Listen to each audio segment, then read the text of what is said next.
안녕하세요, 크리스티스커 이병현입니다. 오늘은 에이소 시네마 5편 명동 성당 앞에서 촬영을 하고 있고요. 오늘 다룰 영화는 일본 영화인 실종이라는 영화이고요.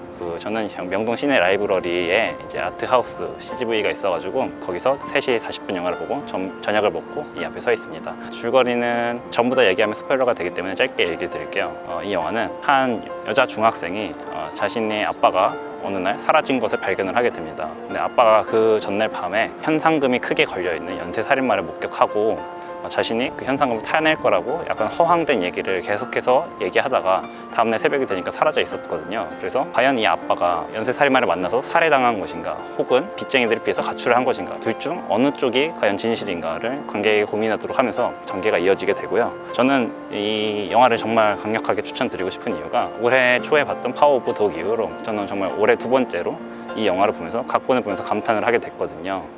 정말 여러분들이 이 영화를 보면서 초반 전개 출발과 다른 어떤 예상치 못한 결말을 이루게 되는 격렬한 롤러코스터 같은 경험을 하실 거라고 저는 확신을 하고 있고요. 총평을 내리자면 쉴 새 없이 커브볼을 던지는데 그것이 모두 족족 스트라이크 존에 꽂히는 그런 영화다. 그리고 마치 신발에 달라붙었다가 검은색 칙칙한 얼룩을 남긴 껌처럼 우리 마음속에 어떤 계속해서 생각을 곱씹게 되는 얼룩을 남기는 그런 영화다. 이렇게 총평을 내릴 수 있겠습니다. 나머지는 집에 가서 남은 이야기 마저 이어나가 보도록 하겠습니다. 먼저 인상적인 장면에 대해서 얘기를 하지 않을 수 없을 것 같은데요. 저는 이 영화의 장점에 대해서 한 4가지 정도의 키워드로 나눠서 설명을 할 수 있을 것 같아요.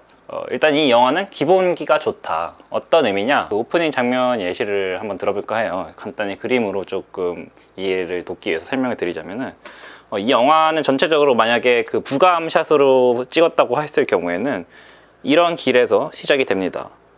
길이 이렇게 돼 있어요. 그래서 처음에 장면은 A라는 위치에서 시작이 되고요. 그 다음에 B라는 위치에서 이게 카메라를 말하는 겁니다. 카메라가 방향을 이렇게 방향을 하고 있어요. 그래서 A에서 B로 옮겨가는 장면인데요. 중학생 딸이 서 있고 아빠는 앉아 있고 이런 장면으로 시작이 돼요. 이 장면은 별로 중요한 장면이 아니에요, 일단. 그런데 이 장면에서 관객에게 감독이 어떤 편집의 재미를 보여주냐면요, 장면을 이렇게 전환을 하기 전에 여기서 자전거를 하나 등장시킵니다. 자전거. 그럼 자전거가 이렇게 오는 걸 보여줘요, A에서.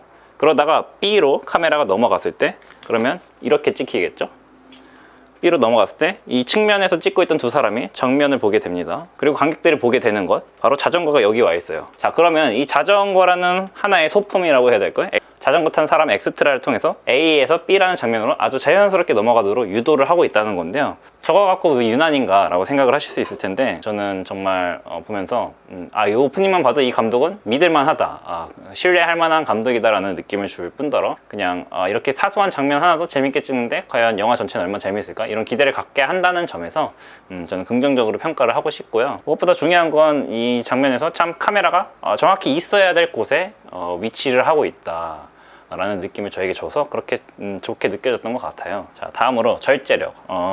정말 인상적인 장면인데 아마 영화를 보신 분들은 다 기억을 하실 겁니다. 이제 그러니까 주인공의 아버지가 그 루게릭 병에 걸린 어머니가 너무 괴로워하는 것을 보고 결국에는 이제 자기 손으로 이렇게 목숨을 앗아가려고 이렇게 목을 조르다가 결국 포기하고 손을 이렇게 내던지면서 화를 내고 울부짖는 장면이 있어요. 근데 그 장면에서 아주 인상적이었던 것이 이 감정이 최고조로 달하는 장면인데 대사를 쓰지 않습니다. 목소리를 담는 대신 배경음악만 클래식 음악이 잔잔하게 깔려가지고 흘러가요. 화면에서 보이는 것은 아주 격렬한 장면인데 음악은 잔잔하다 보니까 상당히 절제되어 있구나. 저는 요즘 영화들의 단점 중에 하나라고 생각을 하는 것이 기다려야 하는 순간에 기다리지 못하고 좀 차분히 시간을 두고 지켜봐야 하는 장면을 지켜보지 못하는 그런 면이 있다고 생각하는데, 이런 영화는 참 그런 점에 있어서 요즘 영화의 트렌드와 벗어난 그런 기다림의 미학을 아는, 그것을 이해하는 사람이 만든 영화다라는 것을 느낄 수 있는 장면에서 아주 좋게 평가를 하고 싶고요. 또 3번째로 참신함. 참신함 같은 경우는 이 감독의 어떤 조감독 경험과 좀 연관지어서 설명을 드려볼까 하는데, 여러분이 모두 좋아하는 감독이죠. 봉준호 감독이 만들었던 괴물이라는 영화, 한강에서 괴물이 나온다, 뭐 그런 간단한 플롯을 갖고 있는 영화에서 외국에서 이 영화를 볼 때 아주 참신하게 생각했던 부분이 뭐였냐면은, 괴수물인데, 맞으면 괴물이 나오는 크리처물인데 대낮에 괴물이 나온다 라는 점에 있어서 많은 사람들이 참신하다라고 생각을 했다고 해요. 저는 그런 점에 있어서 이 영화도 아주 참신하다. 이것은 연쇄살인마를 쫓는 이야기입니다. 그런데 뜻밖에도 대부분의 살인 혹은 추적이 대낮에 일어나요. 비가 오는 장면이 딱 한 번 있는데 그것을 제외하면은 나머지 살인은 다 화창한 대낮에 일어나게 됩니다. 그래서 그렇게 대낮에 찍었는데도 불구하고 긴장감을 적절하게 유지를 하고 관객에게 여전히 어떤 일이 벌어질지 모른다는 어떤 무서움을 여실히 전달해 준다는 점에 있어서 영화가 새로운 시도를 도전적으로 했음에도 불구하고 성공적이다. 그런 점에 있어서 정말 참신하다. 이렇게 평가를 남기고 싶고요. 또 마지막으로 이 영화는 단순히 웰메이드 스릴러에 머무는 것이 아니라 이 영화를 다 보고 난 다음에 관객에게 이 영화가 대체 뭐였지? 라고 곱씹어 생각하게 만드는 얼룩을 관객의 마음속에 심어준다는 점에 있어서 또 저는 정말 칭찬을 하고 싶은데요. 그러니까 일반적인 영화에서 이 주인공들은 히어로입니다. 그렇죠? 이제 관객들이 감정이입할 만한 동기를 가지고 있고 관객이 윤리적으로 납득할 만한 선택을 하도록 보통의 영화들은 흘러가기 마련인데요. 이 영화 같은 경우는 이 주인공이 그런 숭고한 어떤 영웅적인 인물로 남아있지 않도록 손을 더럽히도록 이 찌르렉이라는 캐릭터를 통해서 유도를 하고 있어요. 정말 단순하게 이 갈무리가 되지 않는 감정을 관객에게 전달을 해준단 말이죠. 그런 점에 있어서 이 관객에게 어떤 깊은 흔적을 남기는 그런 영화다 라고 평가를 내릴 수 있겠습니다. 자, 그리고 이 캐릭터 이야기가 나온 김에 좀 캐릭터들이 이 영화에서 굉장히 인상적으로 잘 쓰이고 있는데요. 주 조연은 가릴 것 없이 그 점을 조금 더 얘기를 해볼까 해요. 일단 이 영화는 가장 큰 특징 중에 하나가 완전히 선한 이유로 움직이는 캐릭터가 매우 드물다라는 점을 들 수 있을 것 같습니다. 이를테면 이 영화 속에서 굉장히 인상적인 조역, 단 두 번 나오지만 깊은 인상을 남기는 조역이 바로 외국인 노동자 캐릭터인데요. 이 이름도 나오지 않는 이 캐릭터는 첫 번째 장면에서는 그냥 단순히 주인공의 말을 이렇게 빈정거리듯이 되풀이하는 재수없는 캐릭터로 나왔다가 잠깐 사라지는 듯 하다가 두 번째 나왔을 때는 아주 인상적인 대사를 남겨요. 그러니까 나는 일본인과는 대화하지 않아서 네가 찾는 사람과 대화를 해본 적이 없어서 뭐 하는 사람인지 어디 사는 사람인지 잘 몰라 이렇게 얘기를 하니까 이 주인공 여자 아이가 물어봐요. 근데 지금 나랑은 대화를 하고 있잖아요. 그러자 외국인 노동자 캐릭터가 이렇게 얘기를 합니다. 넌 아이라서 괜찮아. 그러자 이 아이가 이해를 못하죠. 그게 무슨 소린가?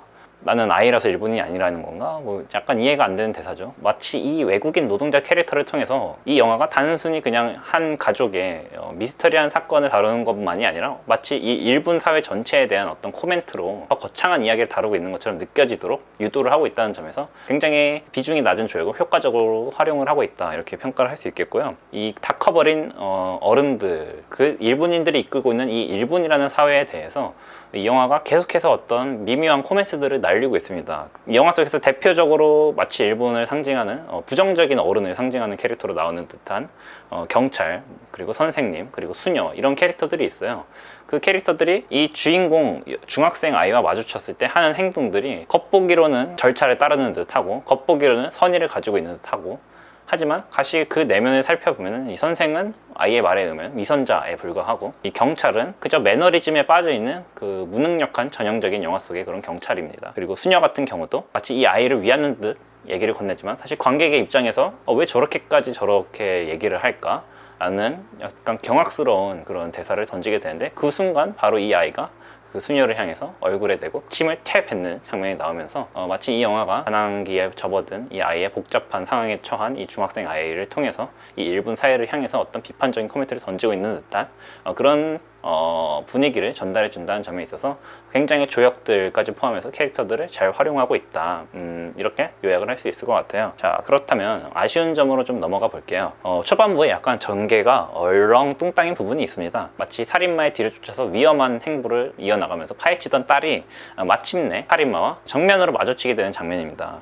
그때 살인마가 마스크를 쓰고 잠들어 있는 것을 보고 이 집게를 이용해서 마스크를 벗겨냅니다. 딸이 마스크를 벗기자 당연히 이 살인마의 얼굴을 목격을 하게 되고, 근데 그때 아주 이상한 선택을 하게 돼요. 이 공포에 질려서 사진을 찍고 경찰에 신고하거나 혹은 몰래 문을 잠가서 도망가지 못하게 한 다음 누군가에게 도움을 요청하는 것이 아니라 우리 아빠를 대체 어떻게 했냐 라고 아주 당돌하게 겁을 전혀 먹지 않고 물어보게 됩니다. 그 다음 이어지는 것이 살인마를 아이가 뒤쫓는 이 대낮의 추격신인데요. 저는 사실 이 부분에 있어서 그 연쇄 살인마를 쫓는 스릴러물의 아주 초반부란 말이죠. 그런데 아이가 그 사람을 대면했을 때 뭔가 공포감이나 긴장되는 서스펜스가 유지가 되어야 한다고 생각을 하는데요.